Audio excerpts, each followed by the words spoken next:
Parents, are you tired of your kids not listening to you when you say, no, stop that? And they run out of the room, don't pay any attention to you. Listen up. I'm going to be giving a free webinar. I'll tell you more about it at the end of the program. And I will teach you 5 secrets to use when no stops working. The webinar is free. It's live. Go to my website, meekerparenting.com, and sign up. It's going to be a life changer. For 30 plus years, I've seen every type of child grow up. Instead of giving me what I wanted, she gave me what I needed, which was truth. Don't let emotions win. Let truth win. Do your very best, and you should have a lot of fun while you do it. And the better you get at something, the more fun you're going to have at something. You moms and dads are wired with everything you need to be a parent to a great kid. Welcome to Parenting Great Kids. Today we have an unusual podcast. I'm going to talk to you solo about why giving makes your kids happy. And it's going to be a wonderful podcast. We're in the season of Advent and Hanukkah. And this is a time when we need to help our kids quiet down, where we need to calm down, we need to be more pensive, and we need to focus differently than we usually do, rather than focusing on this, all the stuff we need to get done and, our work and getting our kids to school and all of the stresses that we've had over the past year. Many of us are feeling exhausted. We kind of want to pull our hair out, and we don't even know if we can deal with this season because it just feels overwhelming. Well, take a big, deep breath. And I hope this podcast helps you and lifts you up a little bit, because as I go through with you what I think your kids need and how giving is going to make them happier, you're going to find it does the same to you as well. So I'm going to talk about giving and how it changes your kids. And then I'm going to have a very special guest, Jonathan Wicksall, who started an extraordinary free website called Need You, where folks can sign up to give to other people. And you'll hear about that later in the podcast. And parents, when you're listening to my podcast, don't just download them. Click subscribe, because then you're joining my parenting revolution. And let's face it, we're talking about many ideas and things that are countercultural. And every new episode, when you subscribe, is going to automatically show up in your subscribe list. And remember to write a review on iTunes. I'd love to know what you think of the podcast. We're not only on iTunes, but the PGK podcast is available in the Google Play Store and on Stitcher. So no matter where you get them, subscribe today so you won't miss a single episode. So parents, thanks for listening. This is episode number 123. Stay with us. So let's get going. I want to talk to you about why giving changes your kids. The famous author and speaker and motivational speaker Zig Ziglar said, "You can get everything you want in life if you just help others get what they want." When I first saw that, I thought, well, that's kind of self-centered. You mean, in order to get whatever I want, I need to use other people? No, that's not what he's talking about at all. He says, when you focus on helping others succeed, eat, enjoy life, and have their basic needs met, then it's going to come back to you tenfold. And that's the getting everything you want in life. So you just need to serve others. It has been a very hard year for you, for me, for our kids, and we're all struggling. I don't have kids at home anymore, but I do help out with my grandkids, and I see my own adult kids going through the struggles of trying to work and now homeschool their kids and starting businesses and losing their salaries. It's really, really hard. And in response to this, we've all kind of retreated into our own worlds. My daughter's homeschooling her kids now. She has 3 kids. She used to work outside the home, drop the kids off at school, but now they're all together all the time. And the dynamics and the relationships and the stresses are very, very different. But I think what's stressing us most is that we're separated from others that we love and others that we have strong relationships with, even others we don't know. Even going to the grocery store, which I'm one of those really weird people who likes to go to the grocery store because I like to see other people. I like to just know that I'm part of something bigger out there, that I'm trying to live a life just like other people are trying to live a life. So seeing strangers and being with those we know, and particularly being with those we love, having those times and relationships severed, it's been really, really hard. In short, the life that we've been living, because it's so against the way we were meant to live, feels horrible. And I believe that the reason for this is that our purpose in life is to be in close, growing relationships with others. And now this has been fractured. And make no mistake, we see that our kids are resilient, and we know that they're resilient, but they hurt too. They feel it. Even 3-year-olds, 5-year-olds, 15-year-olds really hurt because of the changes. Now we're in a holiday season, Advent, Hanukkah, and we're prompted to focus on something else. We know that. December 1st comes and we go, oh, okay, this is a different time. This is a time of celebration. It's a time of stress in a way, but overall, it's wonderful. It's good. And we need something different. And our kids do too, in order to live more closely to the way we were meant to live, to focus on other things, not just ourselves. Our job is to help nurture our kids in good relationships, because again, those solid relationships sit at the center of our lives. For me, as a Christian, it means God is at the center of life, and my love and relationship with Him is at the center of life. And working out from that are my relationships with my husband, my kids, loved one. Then working out from that are my relationships with close friends. And then working out from that are my relationships with my patients. So we have this beautiful array of relationships that we're called into. Some are deep, and some change us, and some define us. And yet other relationships are just fun to have. But having relationships is very important for kids because it gets them to focus. It helps them keep their focus off of themselves and on to other people. And I think that the fact that kids have had to be so self-focused during this very difficult time has hurt our kids, because when they can focus on other people, life is better. They feel better. Focusing on others makes them look outward, not inward. And when they look inward too long, they hit roadblocks. They become negative and self-centered, and they get bored. I get bored thinking about myself all the time. What do I want? What do I need? What should I say? What should I do? What should I cook? So it's boring. But giving to others teaches kids that all humans are equal in value. And this is fundamental to living as a good human being with character that is growing stronger. Giving teaches kids that all humans are equal in value. And, we're seeing that now, the uprising of, racism and this disparity between one group of people and another group of people.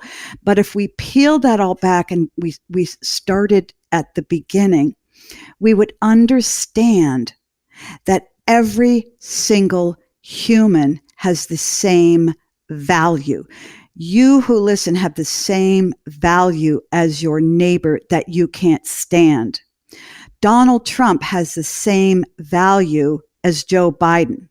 Regardless of what you think of the politicians, they all have the same value. Giving to others teaches humility to our kids. It allows them to see that other people are significant and that their needs are important too. And it's only when kids start focusing on others and their needs and them as a person who needs relationship, kids begin to see that, oh, not only am I important, not only are my mom and dad important, that person that I don't know very well is important too. And that brings humility to your child because they begin to see that they have the same value and significance as that other person they don't even know, who may be completely different from them. So giving really helps kids develop humility and to understand that when it comes to value and being worth someone's love or God's love, we are all the same. The privileged, the needy, the educated, the uneducated, people from all ethnic backgrounds and all races are the same in the eyes of God, and therefore they should be the same in our eyes and in our kids' eyes. And we can teach them that lesson in very, very simple ways. Giving also keeps kids from feeling entitled. You know, as parents, we focus too much on making sure our kids are happy, that they don't have stress, that life goes smoothly for them, that they don't have too much conflict, that their feelings don't get hurt, that they don't struggle too much because we're afraid that then they'll be taken down and they'll lose all hope of having a good future. This isn't true. So what we do is by trying to give them the best opportunity, the clothes they want, the games they want, the presents they want, and the experiences they want, it causes them to believe they deserve all of these. Because parents have a huge power in a kid's life. And when we give things to them, we're telling them something about themselves. And we're telling them what we believe about them. Because I am providing you with all of these things, whether you want them or not, or need them or not. And the truth is, a lot of the stuff we give them, they don't need. And a lot of times they don't want it at all.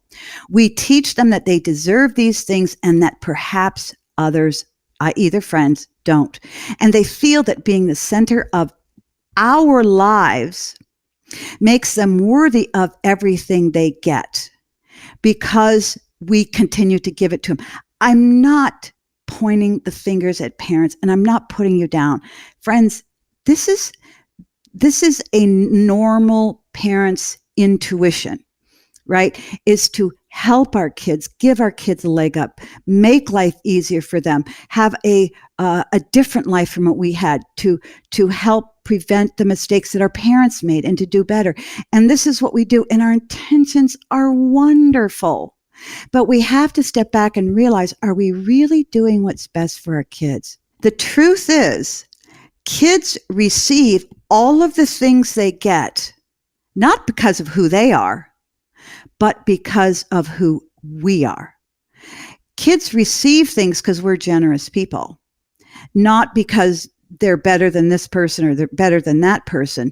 They receive a lot of these things because we're very generous people.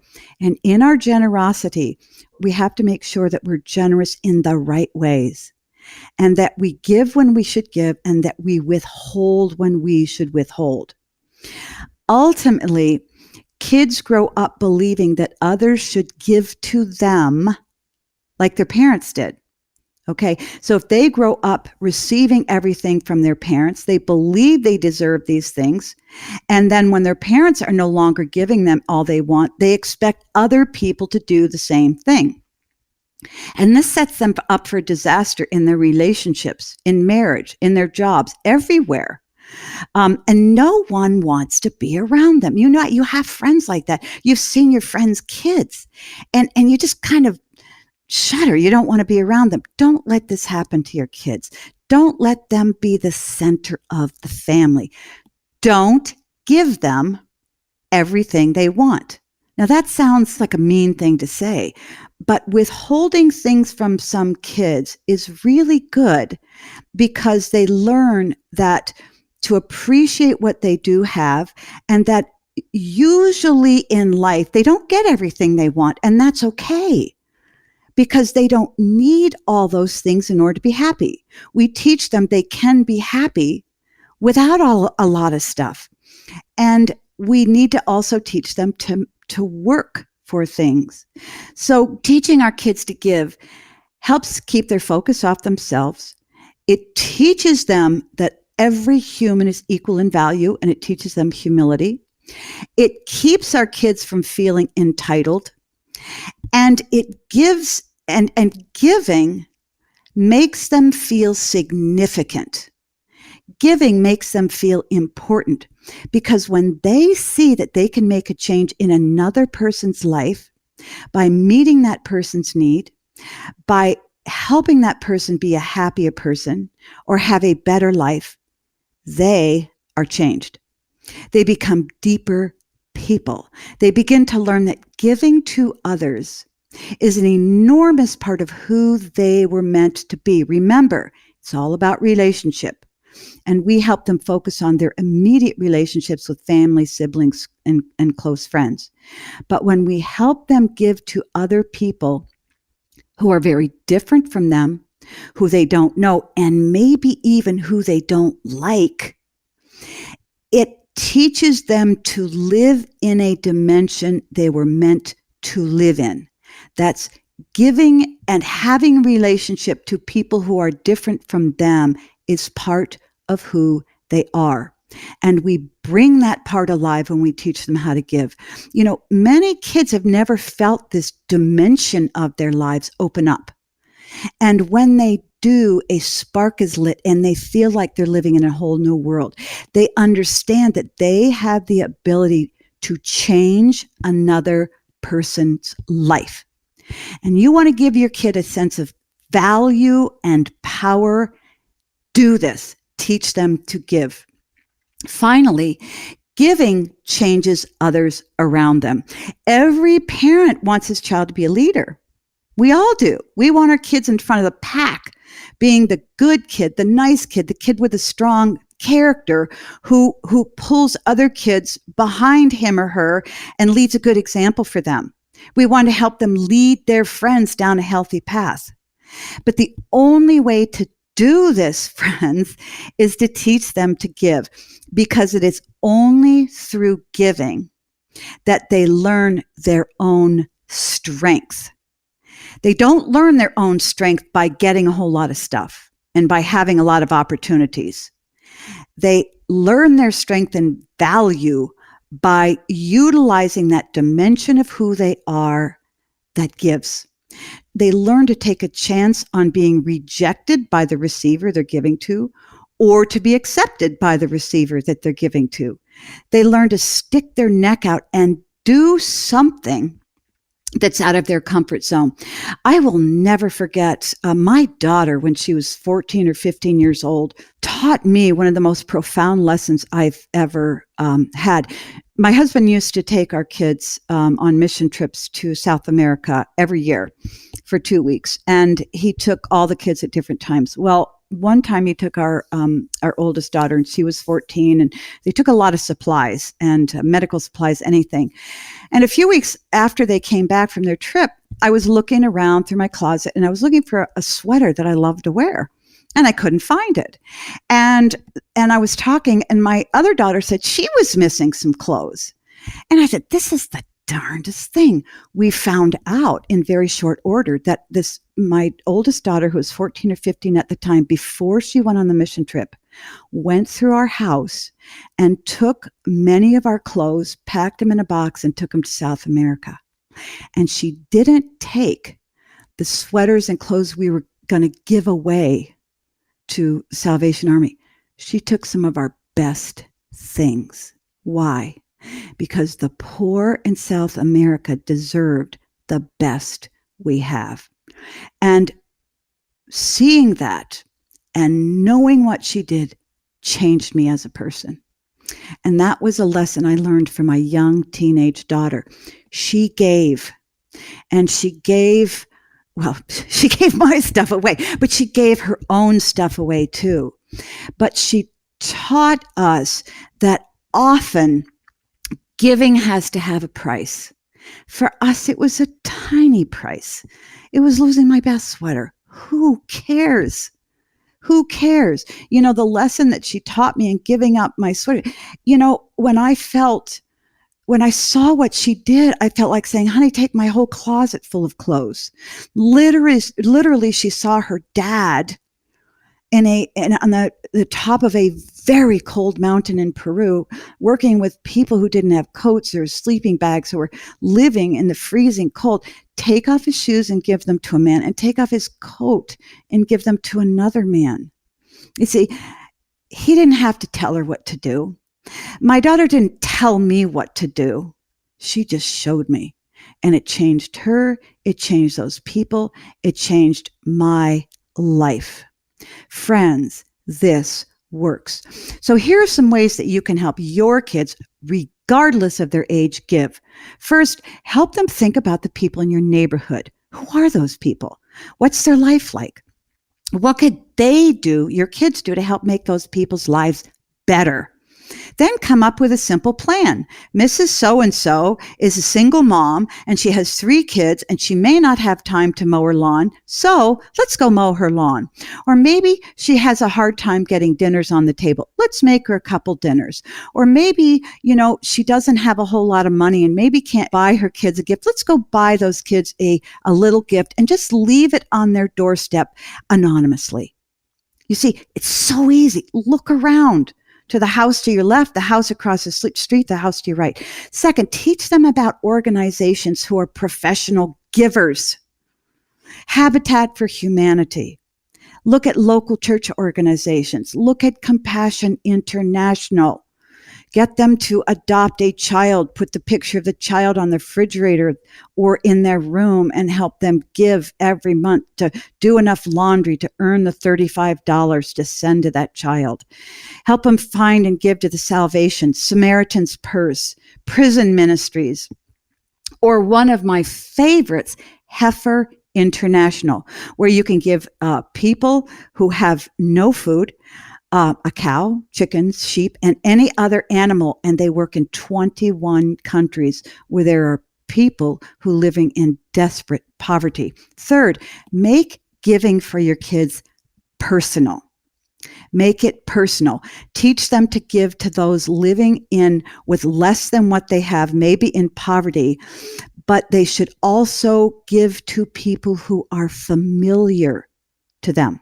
So they want to give through an organization where they don't necessarily know the person, but there's poverty, and then have them give to people who are familiar to them, regardless of what they think about that person. That's why I love the organization Need You, capital N, small EED, capital U.org. We're going to hear my friend Jonathan Wicksall talk about Need You. Fabulous organization. It is an easy way for you and your kids to help someone they know or you know.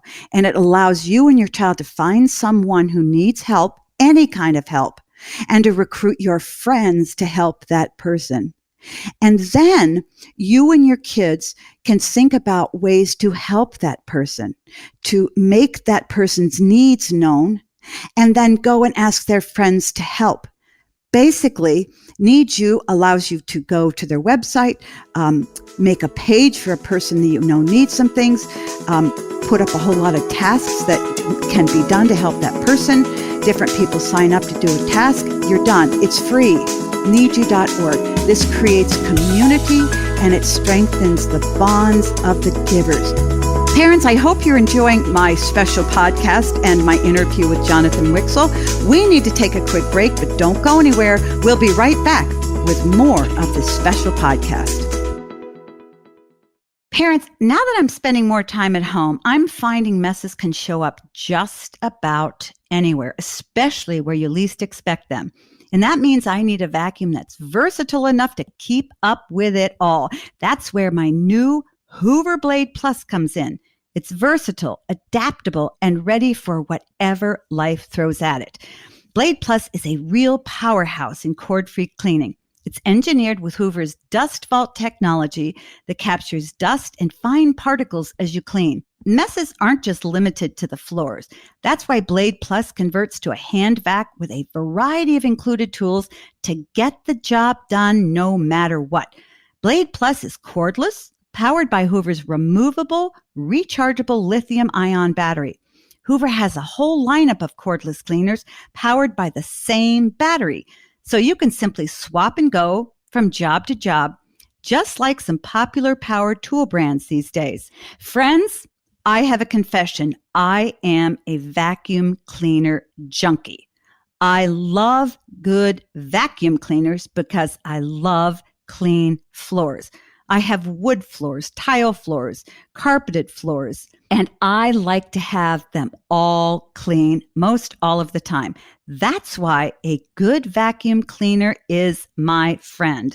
And friends, I have the Hoover Blade Plus, and I can't tell you how much I love it. I keep it in my kitchen. I grab it off of the charger, and I can take it just about anywhere. It's light and it's strong enough to clean the wood floors in my kitchen, the tile in my mudroom, and the thick carpeting in my living room.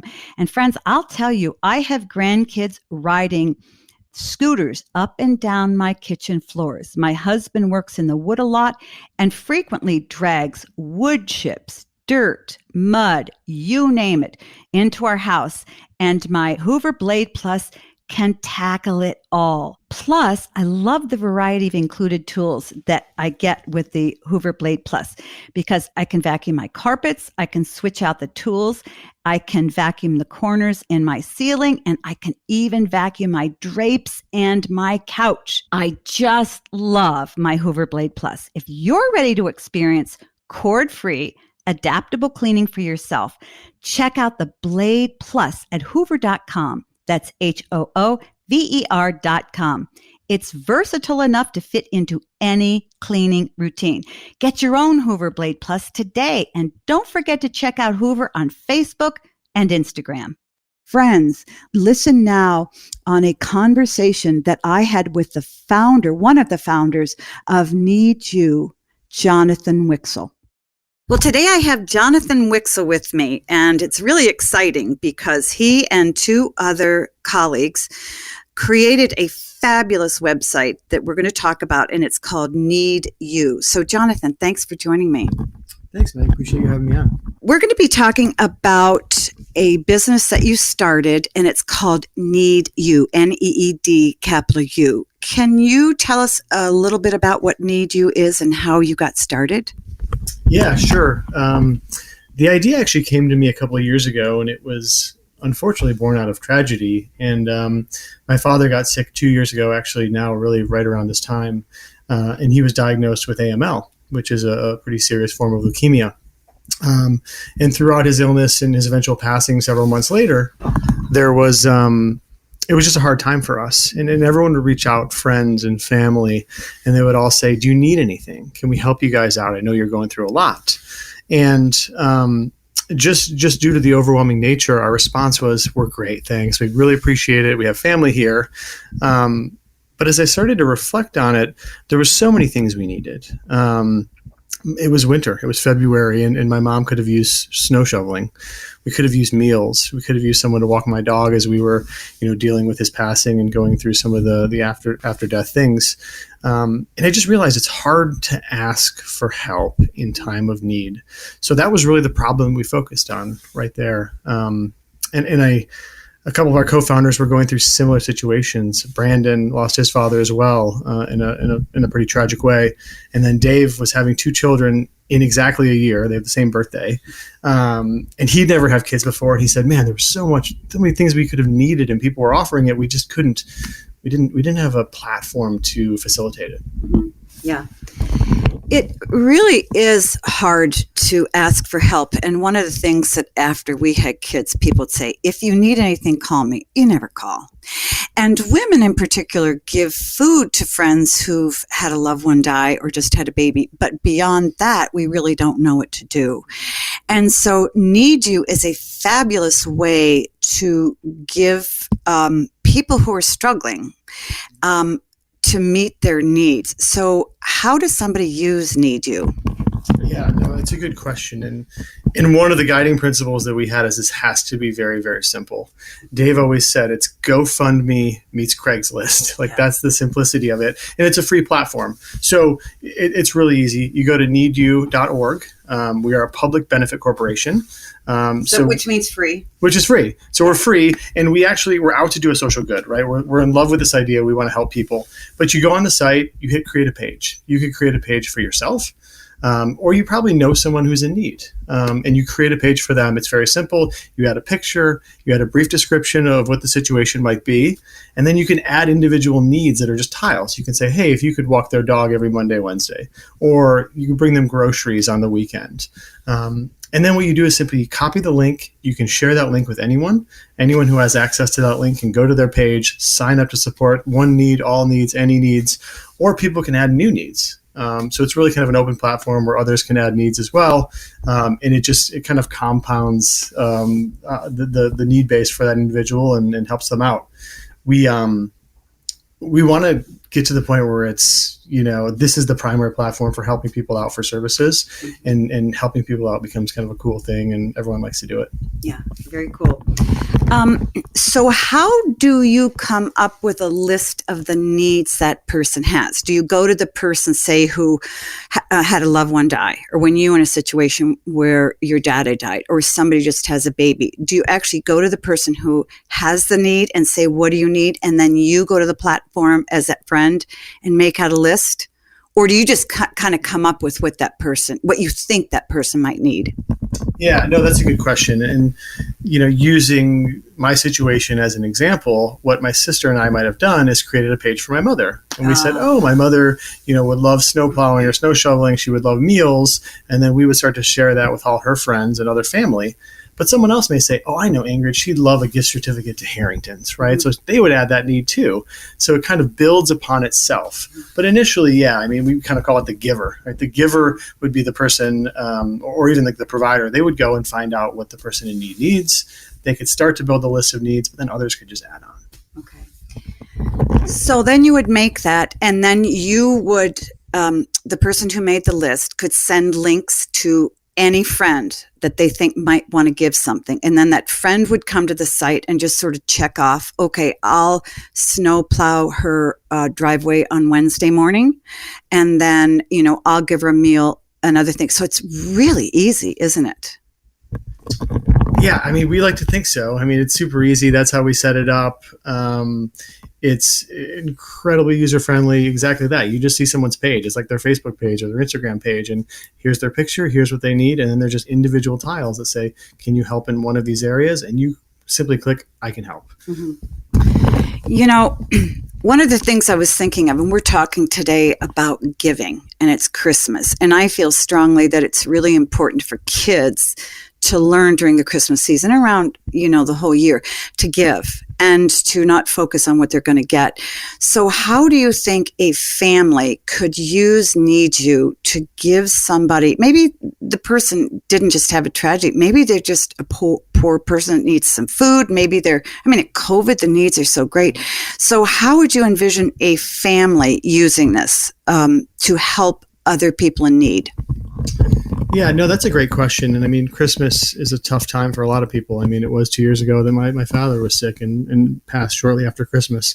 So finding need out there, I don't think is hard. We're partnering with churches, we're partnering with other nonprofits to identify those areas of needs.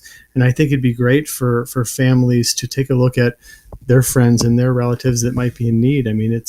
Look at the current environment we have. COVID has created so much need, and there's people going through hard times where they need help. So that's Thanksgiving weekend, right? Yeah.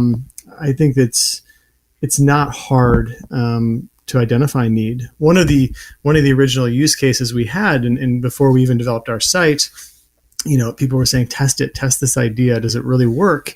And my neighbor had passed away. He was an older gentleman, and he had 3 daughters. None of them lived close by. So I got in touch with one of the daughters and I said, hey, do you need, what can I really help you with? She said, well, spring's coming up. Can someone sign up to mow the yard? Can someone feed the cats? Can someone eventually adopt the cats? So I used kind of this offline platform that I put together, this list of needs, and I sent it to everyone on our block. And literally within 5 minutes, people were signing up to help out. The yard was mowed May, June, July, done. People were feeding the cats every day. So it's once you get the needs out there, people are going to sign up. Yeah. Well, and I have found that people love to give. I think a lot of times we don't give because we don't know what to do. We say, I'd really like to help somebody.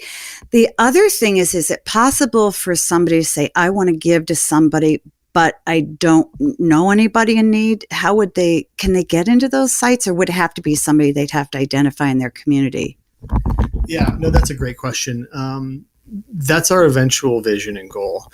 Right now, I think for security purposes and to keep it simple, if you have the link to Meg's page, for example, anyone who has that link can go onto the page and sign up to help. We do eventually have a vision where, maybe you just want to help people on your block and you don't know the neighbor 3 doors down, but they might have a need. So we're going to have that functionality and because then it just becomes, there's unlimited possibilities of people helping other people, and that's kind of where we want to get to. As we're sitting here talking, I was thinking there are a lot of pastors or people who run nonprofits or even schools who know of a kid who needs something, so they could go in. Potentially a church could go in and say, we have these 5 people in our congregation who have these needs. And then they would find out who those people's friends are. It really could be explosive because, as you said, there's so many needs out there. And most people really want to give. They just don't know what to do.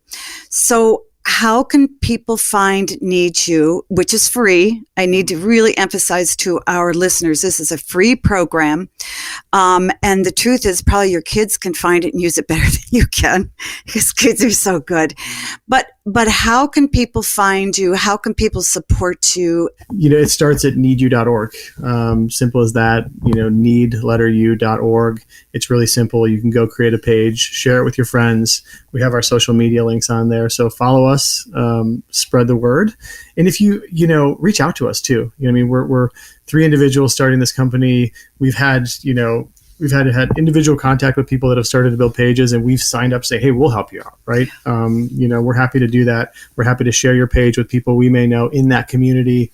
So there's our email on there. It's just support@needyou.org. And it's easy to access. And I met with my pastor last week and shared it with him, and he loved the idea. And we're talking about how he promotes it within the congregation and how it can be a really good tool for them to help those in need that are within the church body. Mm-hmm. First of all, I think it's really cool that 3 guys came up with this. And then the other thing is, when you came up with it, I thought, why didn't somebody do this earlier? Because, there's so many times, we have somebody who's ill and needs something. But I just think it's fabulous. So moms, if you have a big mom platform or a big mom blog, you need to go to needyou.org. You need to share it with all of your friends. If you're in a nonprofit, you need to go and ask for help for the people that you're serving. All you need to do if you're at home is sit for 10 minutes. It wouldn't even take that long. And think about who in your community, even whether you know them, whether you don't know them, needs help. It's so easy. Go to needyou.org. And if you do need help, one of these fabulous guys will help you navigate it. So it's a really, really important thing. And we're going to talk more about giving for the rest of the podcast. But Jonathan, thank you for starting Need You. And thank you for coming on and explaining to us what it's all about and how easy it is. And I can tell you one thing, friends. I'm using Need You this Christmas, and I'm going to tell all my friends to use Need You because it's so important to give.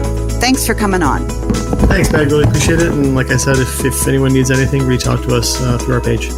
I want to thank my guest, Jonathan Wicksall, founder of needyou.org. Friends, check it out. It's a wonderful way for you and your kids to give something that another person needs. And that person may be the neighbor living right next door to you.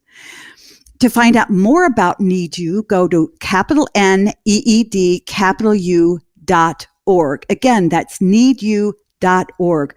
Also, if you have any questions about the organization, write to them. They'd love to tell you about what they do and give you some guidance as to how you set up a page for somebody and how you get the message out to all of your friends about that person's needs. It's free and you'll love it. So until next time, parents, always remember that great kids are raised, not born, and great kids are taught how to give. Hey, this is Bobby, producer of Meg Meeker's Parenting Great Kids podcast. Thanks for listening, and because of your dedication to raising great kids, Dr. Meg's Parenting Revolution has grown to over 3 million downloads. Head on over to Facebook and Twitter and follow @MegMeekerMD and check out what's new at megmeeker.com. And while you're there, sign up for the newsletter to stay updated and get information about giveaways. Don't forget to share the podcast with other parents, subscribe so you won't miss anything, and leave us a review so we know how we're doing. Friends, have you ever looked at your child, whether she's 2 or 12 or 18, and said, no, stop that? And they don't even hear you, or they hear you and they're not paying any attention to what you say. You feel like you're talking to a brick wall. I have an answer for you. I'm giving a free webinar on what to do when no stops working for you. I'm going to teach you 5 secrets that will turn that around, that will help your kids listen to you the very first time you tell them what to do. And it's not as hard as you think. The 5 principles are simpler. They will make your life better. They will make your home calmer. And can you imagine what it will feel like to look at your child and say, I told you not to do that, and have them stop? It's wonderful. I've taught it to my patients. I've worked it myself. These 5 secrets work.